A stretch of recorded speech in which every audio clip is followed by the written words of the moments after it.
Buenas tardes. En primer lugar, muchas gracias a todos ustedes por su presencia hoy aquí. Una tarde complicada por una nevada. La verdad es que si hubiera habido que buscar una localización para presentar este libro, yo creo que ninguna mejor que la que nos adorna hoy, exteriormente, ¿no? Sí. Parece que estamos en Siberia y vamos a presentar la memoria del comunismo de Federico Jiménez Los Santos. Cuando Imelda Navajo, directora general de la Sociedad de los Libros y la mejor editora que hay en España, pues me cedió los trastos para hacer esta presentación, yo acepté con muchísimo gusto por muchas razones. Una, porque era en esta casa. Dos, porque se trataba de presentar un gran libro. Tres, porque el autor es Federico Jiménez Los Santos, que además comparte con nosotros proyecto y sociedad en un terreno tan ambicioso como el de la comunicación. Y me pareció, hablando con ella, que por una vez se justificaba que fuera yo quien hiciera la presentación del autor. También es cierto que presentar a Federico Jiménez Los Santos es una tarea que puede ser sencillísima o complicadísima. No obstante, como estamos en una casa que edita periódicos y El Mundo es un periódico que suele publicar entrevistas muy interesantes, hay una del sábado pasado, de Jorge Bustos a Federico, que me pone las cosas muy sencillas, porque basta con leer el encabezamiento de la entrevista para hacer una presentación impecable. No hay necesidad alguna de presentar al comunicador más influyente de la derecha española en las últimas 3 décadas. Pero sí la hay de leer Memoria del comunismo, de Lenin a Podemos, porque librará a muchos incautos de perder el tiempo y la moral por culpa del vigente influjo de la ideología más criminal de la historia. Los Santos la profesó, salió con vida y aquí explica cómo lo hizo. Recomiendo, desde luego, la lectura de la entrevista. La entrevista a un autor, a un intelectual, que dejó de ser marxista por ser español, como dice en la propia entrevista, y que fue capaz, como dice también en una entrevista que se publicará en Telva, de irse de la COPE, fundar Es Radio y perder dinero para mantener su independencia. Yo creo que todo esto retrata al autor del libro. Hablarán personas mucho más cualificadas que yo para hacerlo. Simplemente recordar algún dato biográfico de Federico Jiménez Los Santos, nacido el 15 de septiembre de 1951 en Orihuela del Tremedal. Cursó, y yo creo, lo digo y lo subrayo porque creo que le ha marcado mucho, cursó sus estudios de bachillerato en un instituto, en un tiempo en el que en España los catedráticos de instituto tenían un nivel espectacular, y que además crearon escuela. Federico conserva la admiración por algunos de sus profesores, como José Antonio Labordeta o Sanchís Sinisterra. Luego estudió Filología Española. Luego ya pasó al mundo de la comunicación, colaboró con El País. Cualquiera tiene fallo, Federico, ¿no? Era otro. Fue jefe de opinión del Diario 16, columnista en ABC, columnista en El Mundo, comentarista en el programa de Antonio Herrera en Antena 3, director de La Linterna y de La Mañana en la COPE, creador del grupo Libertad Digital, la Ilustración Liberal, Libertad Digital y Radio, donde dirige Es la Mañana de Federico. Es autor de numerosos libros, uno de ellos escrito hace muchos años, pero que vino a anticipar lo que estamos viendo hoy, que es lo que queda de España. Yo no me extiendo mucho más, creo que será interesante escuchar a los presentadores del libro y al propio autor, y por lo tanto cedo la palabra a Gabriel Alvear. Muchas gracias. Muchas gracias, Antonio. En primer lugar quiero dejar constancia de que para mí es siempre un gustazo volver a esta casa en cuya fundación participé, ya me olvidó cuantísimos años hace, pero... 29 casi. 29. ¿Esto no funciona? Acércate. Pues está complicado.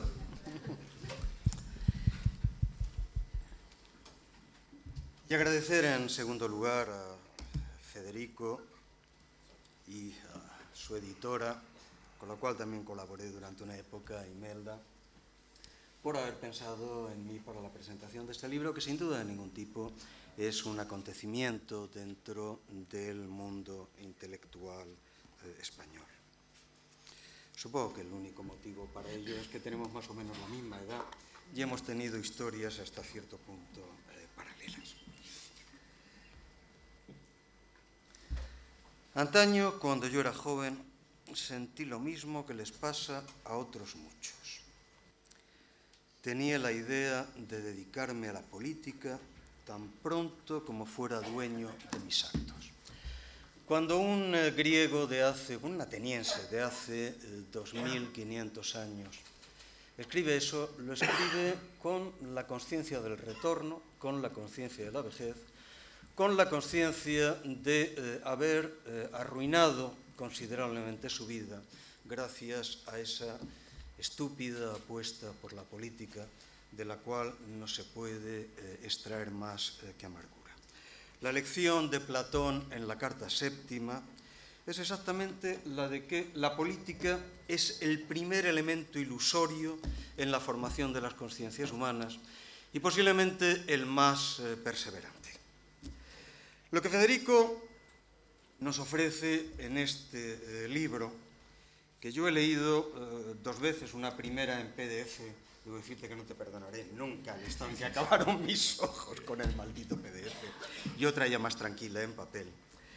El libro, digo, que ha escrito Federico es el acta de una de esas grandes fantasías ilusorias que exigen que cuando un hombre llega a su madurez tenga que dar la vuelta sobre ella, reflexionar sobre ella, tratar de entender qué demonios es lo que le ha pasado a él y a los como él.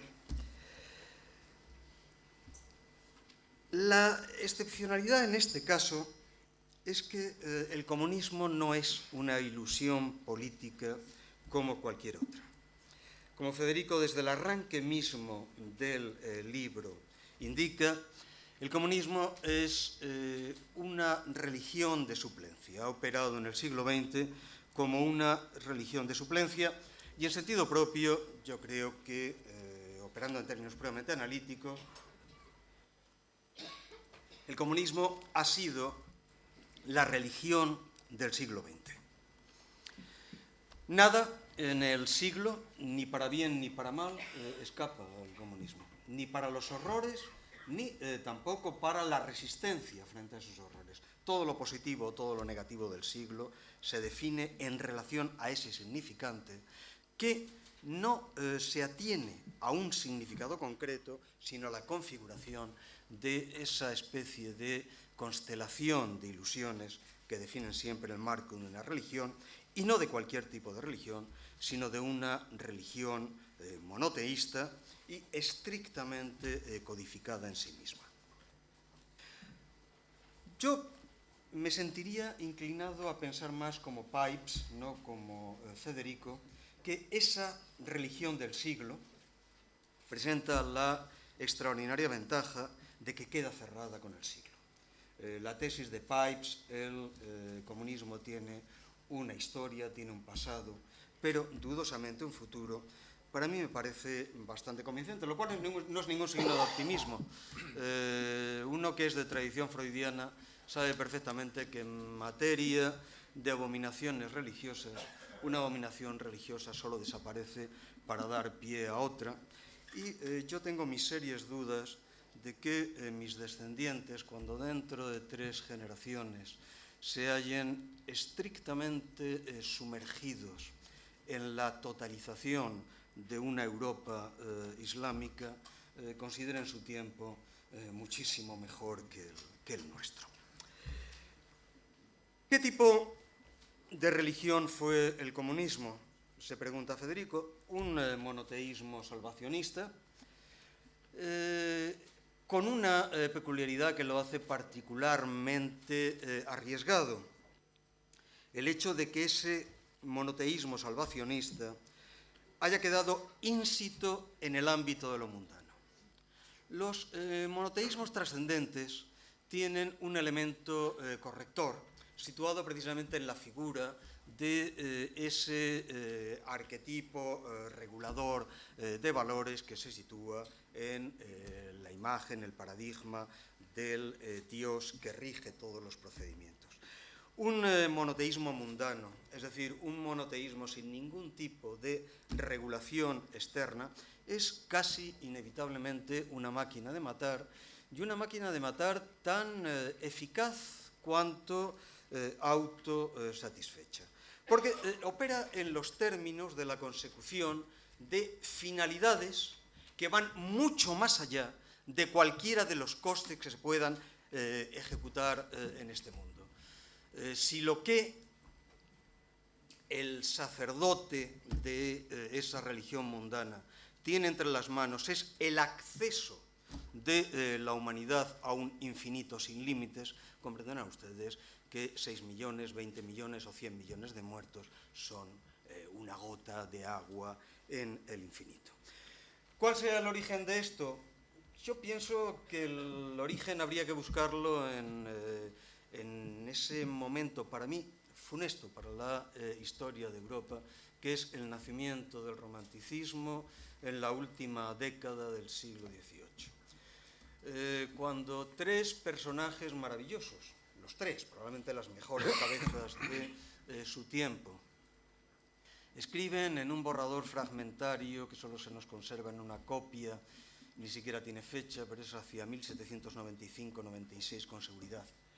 Escriben que hay que acabar con la distinción entre razón y religión, entre filosofía y mito, y que hay que pasar a ejecutar una filosofía der Vernunft, perdón, una mitología der Vernunft, una mitología que se erija a sí misma en razón y que por lo tanto pueda realizar el absoluto en la historia, cuando esos tres maravillosos personajes que se llamaban, y que eran unos críos entonces, Hegel, Schelling y Hölderlin, escriben que el personaje sobrehumano enviado desde el cielo para lograr eso será alguien que logrará el acceso a la fase superior de la humanidad. Naturalmente, el lector de 2 siglos luego no puede sino sentirse escalofriado. Hablar de religión es hablar de dos cosas. Es hablar del mundo que esa religión construye y es también hablar de las cabezas de quienes han sido construidos en esa religión. Lo primero, analizar el mundo que esa religión construye, es objeto de la historia, y yo siempre he dicho a mis alumnos en clase que no sé historia a menos de 3 siglos de distancia. Por eso yo muy astutamente me sitúo en el 17, que es un siglo estupendo. Pero sin embargo, para lo que no hay coartada es para la segunda parte. Es decir, para el análisis del modo en el cual construye las conciencias esa religión del siglo. Por eso, el primer acierto de Federico es la perspectiva de enfoque. Lo que tienen ustedes no es una historia del comunismo, aun cuando, naturalmente, toda la historia del comunismo tenga que ser recogida, y la enorme bibliografía que figura al final les da un poco las referencias de dónde proviene todo ese material, aunque digo, toda esa historia esté detrás para poder analizar lo que yo pienso que es lo que verdaderamente le interesa a Federico, que es lo que me interesa a mí y que probablemente es lo que nos interesa a todos los de nuestra edad. ¿Cómo demonios eso a lo que hemos definido como una religión mundana ha podido configurar nuestras cabezas? Es decir, cómo ha podido configurar esa constelación de imágenes a la cual llamamos un sujeto. Naturalmente, eso, desde Platón hasta hoy, se llama memoria. La memoria no es más que la articulación sistemática de secuencias de imágenes que creemos controlar, pero que en realidad nos controlan a nosotros. Lo que Federico trata de hacer en su libro es situar los elementos de esa memoria, a partir de aspectos que son fuertemente emotivos. Naturalmente, todos los que te han entrevistado han insistido en ese momento en Pekín en el que percibes la dimensión cercana del mal, porque naturalmente la dimensión del mal en los años 30 en la Vorkuta nos queda relativamente lejos. La dimensión del mal en la figura de alguien de nuestra edad, que sabes perfectamente que vas a dejar condenado a lo peor, de lo peor, de lo peor, es algo que no puede borrarse de la memoria de uno para nunca. Naturalmente que esa ha sido la historia de todos nosotros, incluso de los que accedimos al comunismo desde un fuertemente encallecido ateísmo, como es mi caso. El ateísmo, en mi caso, creo que me permitió transitar ese uso funcional de mis años de militancia, digamos que con una distancia suficiente como para salir de un modo razonablemente pacífico de aquello. Pero lo que uno nunca se quita en la cabeza es que uno puede haber no sufrido demasiado. Insisto, cuando uno entra suficientemente blindado puede no sufrir demasiado, pero de lo que uno no se libra jamás es de la responsabilidad de haber servido de cobertura al sufrimiento real de tantos.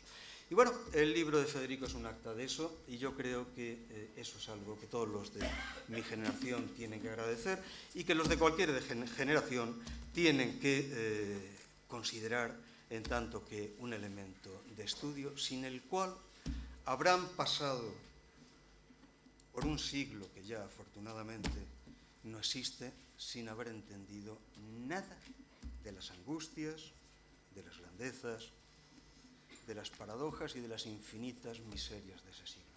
Que dicho sea de paso, y por aligerar la cosa, me gustaría cerrar con una vieja referencia de Borges.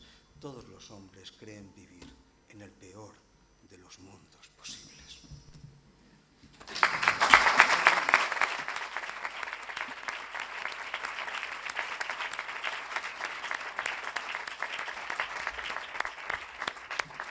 Muchas gracias, Gabriel.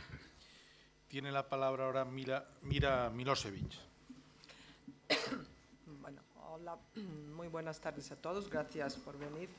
Y ante todo quería agradecer a Federico su confianza por invitarme a presentar este libro. Él me dijo, quiero que lo presentes tú porque tú has visto el monstruo de cerca. Cuando lo conté a mi marido, él juraba que se refería a él y no a mí. Pero bueno, yo seguiré pensando que es por comunismo. Leyendo el libro, y obviamente no quiero resumirlo, pero sí que quería destacar tres cosas, por qué me gusta este libro y por qué deberíais comprarlo y leerlo. Una es, y resumiendo en una frase, primero, porque Federico demuestra que Lenin está muerto, pero el leninismo no. Y yo creo que este es uno de los mayores valores del libro, resumiéndolo mucho. Segundo, hay muchas razones personales por qué me gusta este libro. En primer lugar, la verdad que tenía mucha curiosidad para leer experiencia de alguien que voluntariamente se hace comunista. Para mí esto es muy raro, dado que he nacido en un régimen comunista y donde era obligatorio ser comunista. Uno no hacía casi...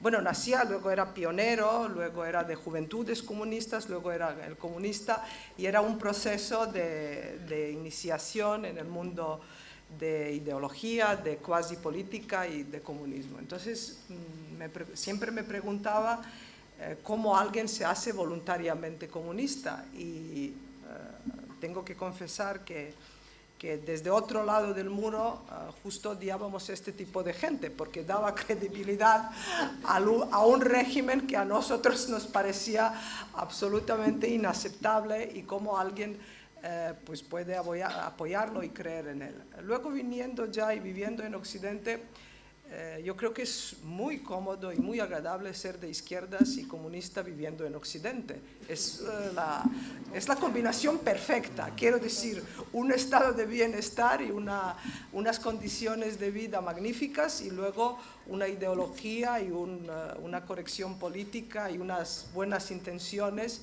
desde una comodidad que permite, digamos, todo este lujo de ideología.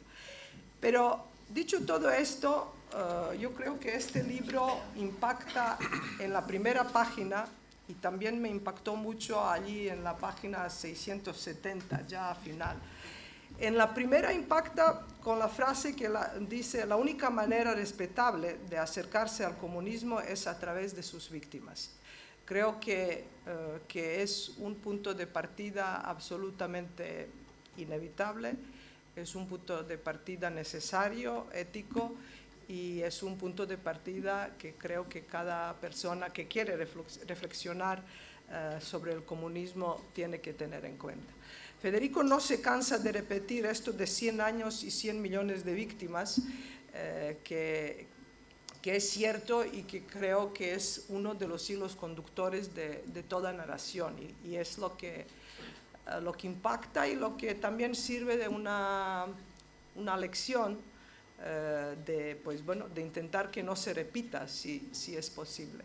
El otro impacto, aparte de una magnífica narración, porque Federico escribe como habla, la lectura del libro es muy amena, aparte que refleja una serie de citas de los historiadores, y que se ve que el autor no solo maneja fuentes, sino que también cuenta obviamente su experiencia personal. Allí por la página 670, y es lo que me emocionó especialmente, es la mención a Germán Janke, que fue amigo mío. No le he conocido tantos años como ha tenido oportunidad de conocerle Federico, pero creo que sí que fue uno de los liberales españoles que me parece muy justo rendirle de esta manera homenaje y mencionarle en el libro. Otra de las razones personales que me ha gustado mucho en el libro es, a pesar de que Federico se ha hecho voluntariamente comunista y yo había nacido en un régimen comunista, hemos tenido, digamos, la misma vía o una vía semejante de desintoxicación. Yo no estuve en China, pero sí que el elemento y tener conciencia, darte cuenta que comunismo es una teología de la sustitución, una especie de religión política. Federico llega a esta conclusión por la experiencia, por las lecturas y por su visita a China. Yo llegué a esta conclusión por la lectura de Leszek Kolakowski, que explicó que la estructura misma de la idea marxista y su lógica interna es de la religión cristiana, realmente, porque los pobres que soportan su pobreza lo hacen por una vida mejor en el cielo, en otra vida. Y incluso si comparamos, yo creo que el proletariado y los obreros están en una situación un poco peor, porque no es que tengan una promesa en futuro de vida mejor en el cielo, sino que tienen que aceptarla ya en un estado socialista, y si no la aceptan, pues se convierten en uno de estos 100 millones de víctimas. O se acepta la promesa del paraíso, o simplemente estás eliminado de cualquier posibilidad, no solo de estar o no estar en el paraíso, ¿no?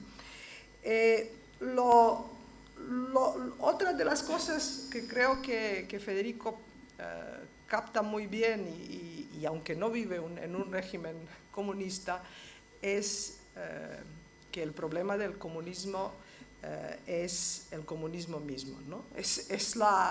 Yo creo que hubo mucha confusión, no solo en los países de la Europa del Este, de los pactos de Varsovia, no solo en los países comunistas, sino yo creo que entre todos los bien pensantes y bien intencionados, que la teoría comunista era muy buena, pero que la manera de ponerlo en la práctica pues fue equivocada. Yo creo que la lógica interna de una utopía, como es la utopía de la ideología comunista, su lógica interna es la lógica del terror, porque no hay manera de realizar utopía, de intentar ponerla en la práctica, excepto a través del terror.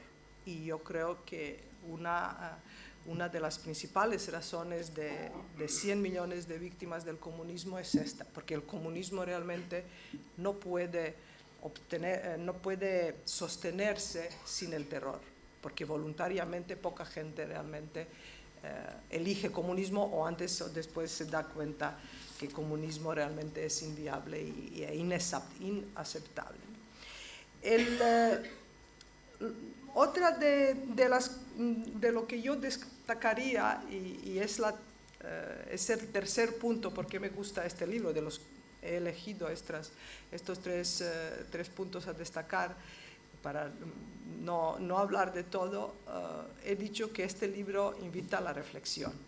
Invita a la reflexión en el sentido de demostrar que a pesar del autor y a pesar nuestro quizás, una de las ideas fundamentales del comunismo, que es la idea de la justicia social, ha sido atractiva y de alguna manera siempre será atractiva, porque la justicia social es una de las ideas muy aceptables y no solo muy aceptables y muy bien vistas, ¿no? Y por otro lado tenemos la tragedia liberal, si le podemos llamar de esta manera, que destacó Isaiah Berlin cuando afirmó que cuanta más justicia social, menos libertad individual y menos libertad. En este sentido, pues bueno, esta puede ser un sentido trágico del liberalismo, pero solo subraya y destaca realmente lo que, si lo enfrentamos, si comparamos la idea del comunismo, la idea de un régimen totalitario frente a la idea de liberalismo, en este caso es obvio que lo que primera víctima de cualquier ideología totalitaria es la libertad individual, es la propiedad privada y es, digamos, la separación de la vida pública y privada. En esto, todos los que hemos vivido en el comunismo tenemos experiencia, ¿no? Que esta línea de separación entre la vida pública y privada desaparece. Entonces, la misión de cada individuo no es ni su libertad individual ni su propiedad privada, sino convertirse en un ser colectivo, solidario y altruista. Para finalizar, yo solo destacaría dos cosas. Una es que cuando colapsó la Unión Soviética, a mí me sorprendió muchísimo la cantidad de los artículos y libros de analistas, de los historiadores, que se preguntaban por qué colapsó la Unión Soviética, si parecía tan sólida y una potencia nuclear. Sin embargo, yo siempre me he preguntado cómo es posible que pervivió tanto tiempo el comunismo. No porque colapsó, sino cómo es posible que pervivió más de 70 años en la Unión Soviética. La obsesión de Lenin fue crear un sistema político que perdure más que la Comuna de París, que duró 71 días.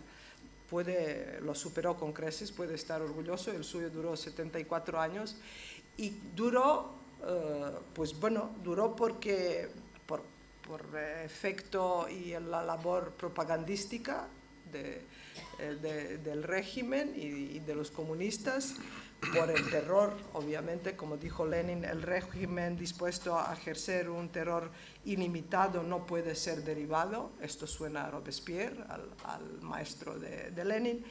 Y porque el comunismo, creo que esto se olvida muchas veces, fue un sistema de recompensas de los ciudadanos, ciudadanos se pueden llamar así porque no tienen libertad individual. La gente que vive en comunismo no defiende sus derechos porque no tiene ninguno. sino que busca cómo recompensar esta pérdida de derechos, y esto se convierte en un contexto de una corrupción generalizada. Las recompensas en comunismo son pues las redes de clientela y de una corrupción generalizada, y creo que allí está una de las claves de pervivencia y de perdurabilidad del comunismo. Yo creo que también comunismo, a pesar de que Lenin ha muerto, leninismo no, la idea comunista, la idea de justicia social ha sido y siempre será una idea atractiva, pero también quería destacar que los comunistas y los totalitaristas de diferentes signos siempre se las inventa cómo reinventar y, digamos, presentar de nuevo su ideología de una manera atractiva. Yo llamo esto en la busca del sujeto revolucionario. Yo creo que ya en los años 30, después del gran terror de Stalin, cuya culminación fue entre 1934 y 38, yo creo que los comunistas se dieron cuenta que esto no iba bien. Entonces ya en los años 40 se han inventado un nuevo sujeto revolucionario, que eran los procesos y la lucha por descolonización, anticolonialización. Luego, ya después de este proceso, el nuevo sujeto revolucionario fue pues bueno, la defensa y la lucha por los derechos de las minorías, de los negros en los Estados Unidos, de los hispanos, etc. Y más recientemente esta lucha revolucionaria, de alguna que otra manera, pues ha tomado la forma y se ha articulado como lucha contra la discriminación de otro tipo de minorías, como son homosexuales y los gays, lesbianas, etc.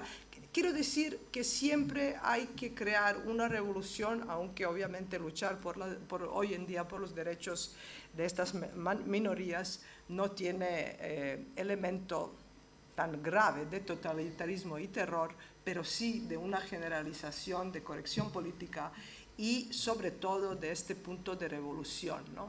La búsqueda del sujeto revolucionario nunca acaba, y por lo tanto el leninismo siempre se conservará de alguna que otra manera.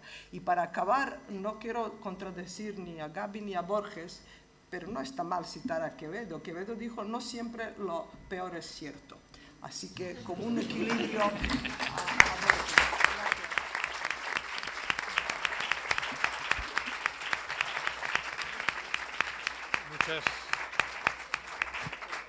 Muchas gracias, Mira.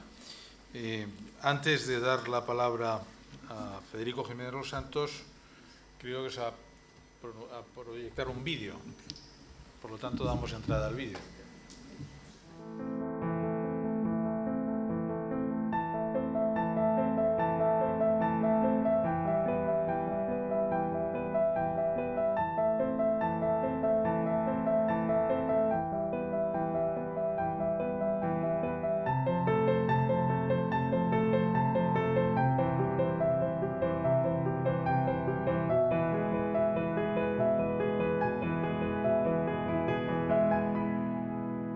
Federico, ¿tú consideras que este es el libro de tu vida?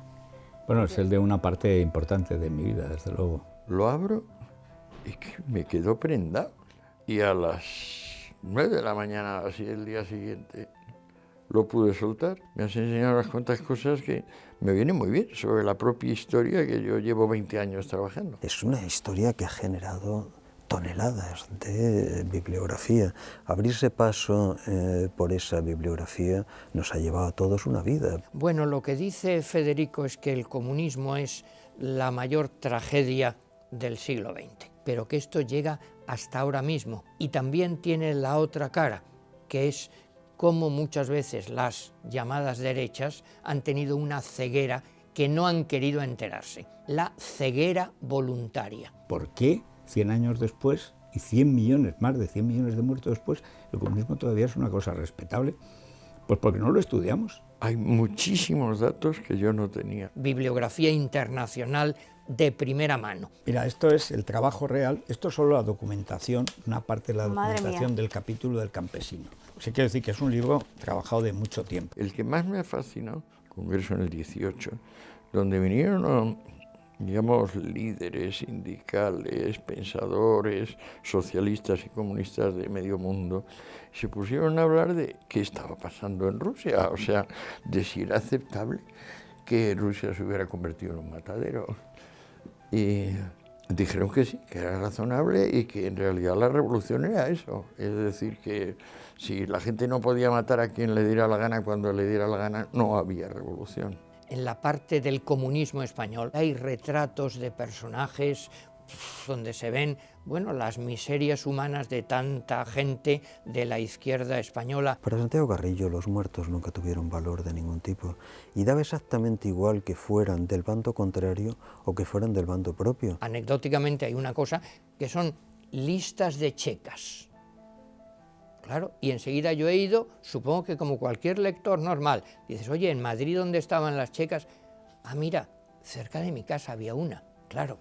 Es una realidad lamentable de nuestra historia que hay que conocer. Yo creo que ni Pipes ni Folkogonov han ido tan a fondo como Federico. Lo que Federico hace es reconstruir el sistema de fantasmas que nos construyen a nosotros en torno a ese significante comunismo. Se puede discrepar o no de las tesis de Federico, de su tono. Claro, porque él es como es, él es de Teruel y es apasionado. El comunismo es absolutamente antinatural, es una construcción monstruosa, pero que ha permeado de tal manera todas las sociedades del mundo, que nos parecen cosas que en otro tiempo, antes de Lenin, eran aberraciones, ahora nos parecen normales.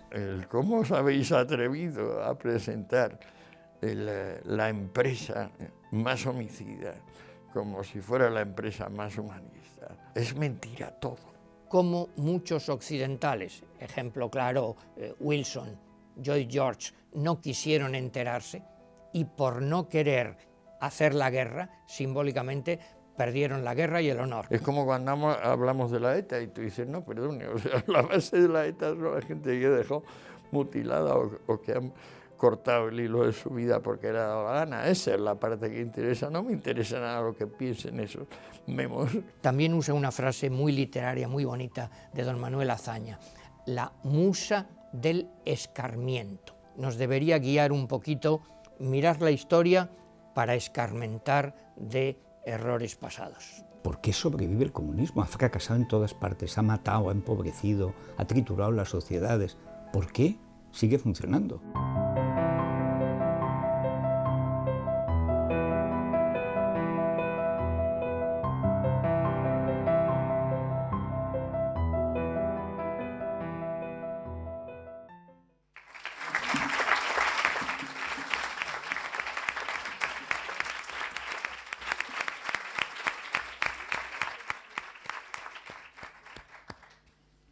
Ya sí, tiene la palabra Federico Jiménez Los Santos. Bueno, es un poco abrumador esto, pero me congratula demostrar cómo el Grupo Libertad Digital hace unos vídeos de libros extraordinarios. Bueno, yo querría haber empezado, querido Gabriel, por una cita que nos gusta mucho, a ti y a mí, de Lucrecio, en De Rerum Natura, para animarnos un poco. Empezar, alma Venus, seris subter laventia signa, o amare navigentis, o a terra, usquiferentis, concelebras. Pero claro, no estamos para la madre de los descendientes de Eneas. Así que me he tenido que conformar con un terenciano mauro, o sea, el moro terenciano, que era de la Mauritania tingitana, o sea, un hispano-moro, digamos un marginal, ¿no? Y este hombre escribió un libraco que se perdió, luego se volvió a encontrar, sobre los tipos de versos de Virgilio. Y es un título larguísimo, nadie se acuerda, excepto que dio con una frase fantástica, que es pro captu lectoris habent sua fata liberi. Es decir, el destino de los libros depende de los lectores. Y esto, que traducido en latín queda más bien, ¿no? Es que esto es cierto. O sea, Yo hace 40 años, estaba Antonio, es verdad, mi primer libro, Lo que queda de España, ha tenido que pasar 40 años y hasta un golpe de Estado para que lo tomen absolutamente en serio.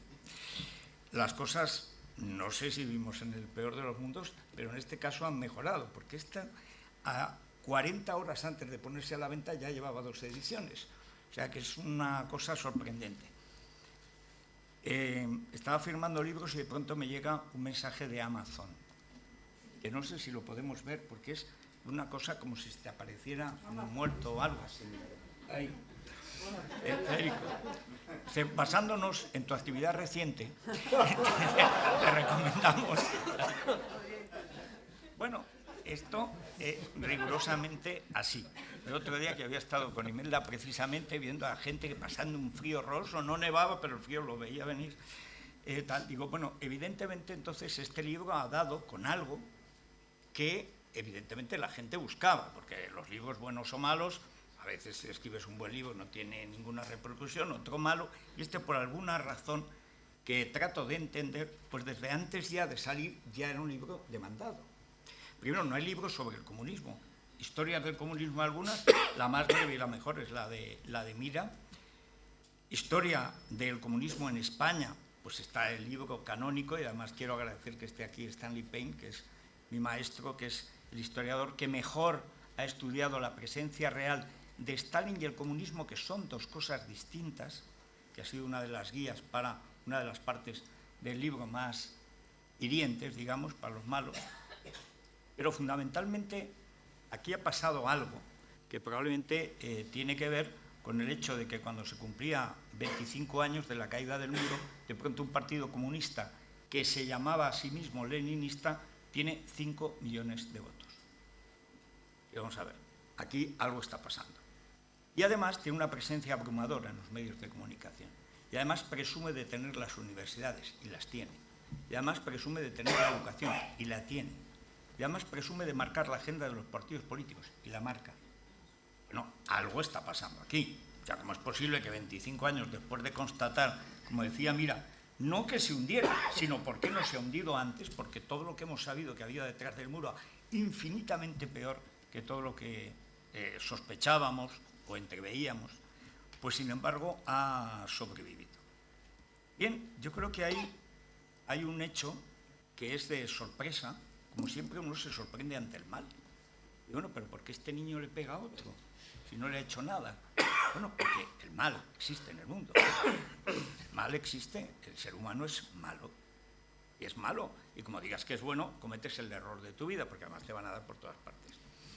Pero lo fundamental es entender cómo políticamente construimos una civilización que nos evite el mal que el individuo, sobre todo cerca del poder, está llamado a ejercer. Igual que el niño más fuerte que el otro, pues abusa de él en la escuela, sin que nadie se lo explique, ni le dé clases, ni siquiera le enseñe ruso, nada. Ya, bom, le pega y se huye, y se va. Y el pobre se queda ahí sin saber por qué le han pegado. Bueno, la civilización consiste en construir un sistema por el que esta crueldad infantil no se convierta en la forma de vida de toda la gente. Yo empecé a escribir este libro hace 20 años, justo cuando se cumplían los 80 años, que eran los 30 años de la muerte del Che Guevara, y hay 2 capítulos, que son los 100 millones de muertos, y el buitre fénix del Che Guevara, que los escribí entonces, en el 97-98, que es cuando sale el libro negro del comunismo. Libro negro que no se ha podido reeditar porque la mitad de los autores se han arrepentido de haber dado los datos, que eran datos, no eran opiniones. De una opinión te puedes arrepentir. Hombre, puedes discutir si Mao mató a 45 o a 66. Según parece, en la gran hambruna, cito el último libro de Dicotir, ya nos estamos acercando a los 70 solamente en una hambruna de Mao. Claro, es que Mao tenía muchos chinos a los que matar.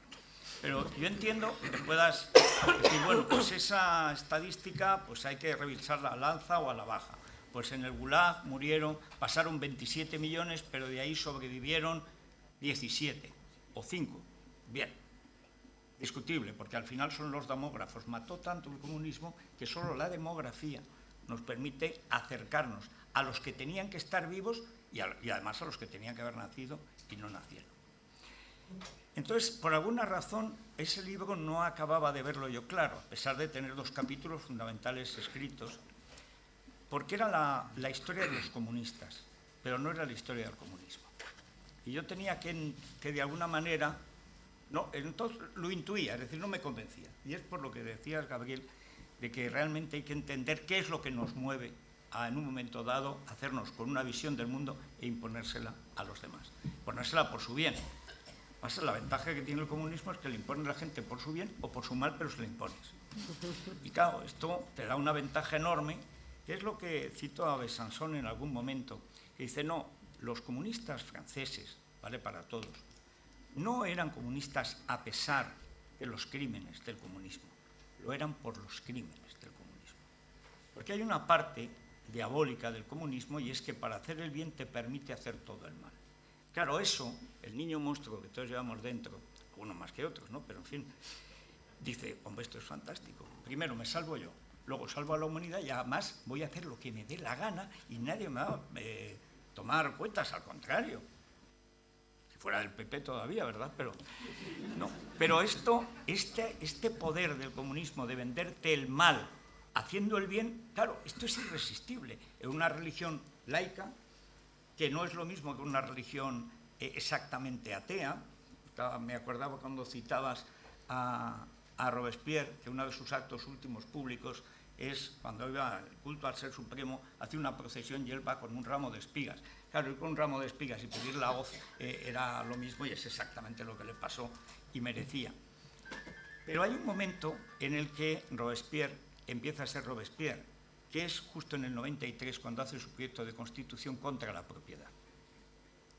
Entonces, yo creo que empecé a ver el comunismo ya con más claridad cuando, por ejemplo, vi la inflación, estudié la inflación. Eso lo han estudiado bastantes, lo ha estudiado Pais, Volkogonov y tal, pero vamos a ver, en el fondo, ¿esto qué es? Es lo que decía Bakunin, lo que decía Marx, hay que provocar la bancarrota y hay que acabar con esto, porque los obreros, en cuanto les dejan, lo que quieren es vivir mejor, vivir como burgueses, no que hacen una revolución y acabar con todo esto. ¿Dónde vamos a parar? A los obreros, si les dejas, son socialdemócratas, es peor, sindicalistas. O sea que lo primero que tiene que hacer el comunismo es acabar con el socialismo. Esto es algo que los socialistas siguen sin entender. Mira qué pasa a veces, mira qué les pasa siempre. Socialfascistas, socialtraidores, social basura, cerditos, todo.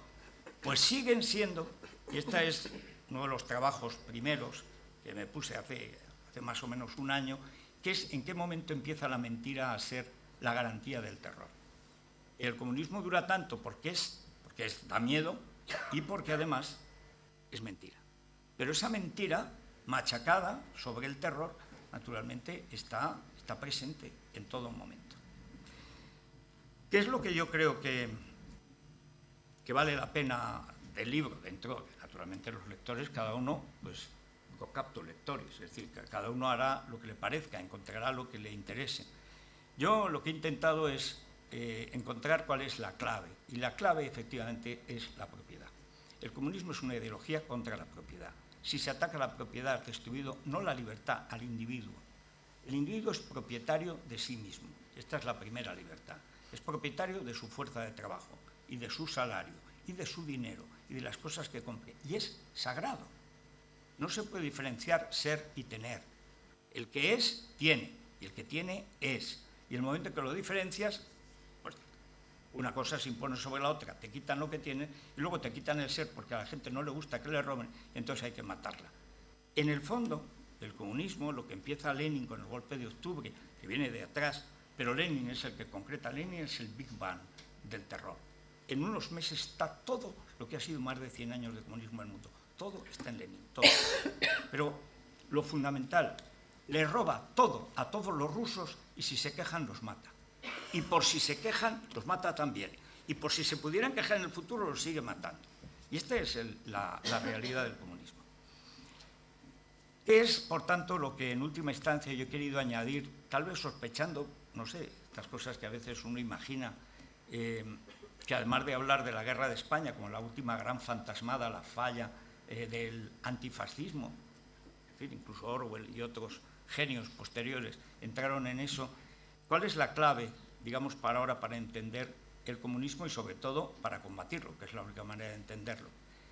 Entender la propiedad y entenderla tal y como la pensaron, como un hecho moral y no como un hecho económico. La tragedia del liberalismo en el siglo XX y en el XXI es que nos siguen vendiendo el liberalismo como una ideología económica. El liberalismo, la propiedad, es un hecho moral. La propiedad es un hecho moral, pertenece a la integridad del individuo, y eso es antes de que funcione o no funcione la propiedad. Y eso es lo que los maestros de la Escuela de Salamanca, de toda la escuela española, de ese siglo y medio, prácticamente desde finales del XV hasta entrado, hasta 1900, hasta 1621, cuando muere Juan de Mariana, es ese siglo de oro del pensamiento español que es la mayor y más inteligente defensa de la propiedad, que viene de Aristóteles, que viene de los clásicos, pero que es un pensamiento español en la primera globalización del mundo, la defensa de la propiedad contra el abuso de poder, porque es la propiedad, contra la inflación, porque es un abuso robar a los pobres en sus bolsillos, como decían. Ese pensamiento de siglo y pico, españoles geniales, que hemos olvidado por completo, esa es, digamos, la esperanza. Es que está en nuestra historia. Y la tragedia es que en España nos hemos acostumbrado a que nos borren la historia y no nos tenemos que dejar. Veo a Carlos Alberto Montaner aquí, a quien saludo con tanto afecto, que ha sido mi guía, por la otra parte, que yo creo que es, digamos, la clave del libro que citaba Mira, que son las víctimas. Yo con Carlos Alberto, a quien conocí en un congreso de cultura y lengua española en Canarias, cuando no querían dejar salir de la cárcel a Eberto Padilla. Desde entonces, que hicimos una conjura en el váter de caballeros, estábamos Carlos Alberto, Sánchez Dragón, Armas Marcelo y yo, ahí en ese momento solemne en que los españoles, hispanos, en general nos ponemos serios, que es solo ese momento, a ver cómo conseguimos una carta en que la gente pida que le dejen salir. Bueno, la mayoría se oponía. Grandes intelectuales, grandes escritores y tal. Yo he visto salir con Carlos a muchísimos presos políticos de Cuba y convertirse en presencias incómodas. Las víctimas, lo mismo del terror comunista que del terrorismo en España, son incómodas. Las víctimas siempre molestan. La víctima es lo peor, porque como no ha muerto, ni siquiera puedes hacer un funeral. Entonces, claro, tienes que hacerte cargo de su vida, pero claro, él como víctima ya está bien. Deja de ser persona, ha triunfado el mal. Con Carlos hemos visto salir a toda clase de... Muchos sobreviven. Me han llegado ahora, recuerdo, de Armando Valladores, que estará mucho más joven que todos nosotros y a punto de empezar ya, no sé, a ser pionero en alguna escuela norteamericana. Pero esto de ver en Cuba y en todas las víctimas del comunismo esa integridad, eso que llaman en Cuba ser vertical, plantado, eso de que frente a la tiranía siempre hay una persona desnuda en una celda, en una cárcel de los Castro, que dice no, y no se viste, se queda desnudo. Esa es la libertad, esa es la dignidad, esas son las víctimas del comunismo. Y tengo que terminar con Quevedo, ya que hemos empezado con Lucrecio, diciendo aquello célebre de la letrilla: yo he hecho lo que he podido, fortuna lo que ha querido.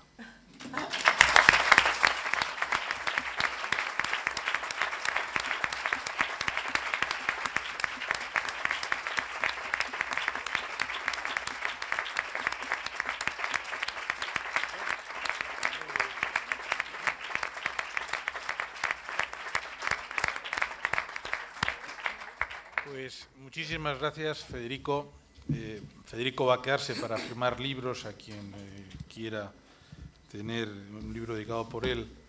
Pero antes tengo que decir, porque si no me regañaría la editora, y me dan abajo, que hoy, día de la presentación del libro, estamos lanzando la 6ª edición del libro, o sea, lo cual es algo que no tiene precedentes, al menos en la actividad editorial de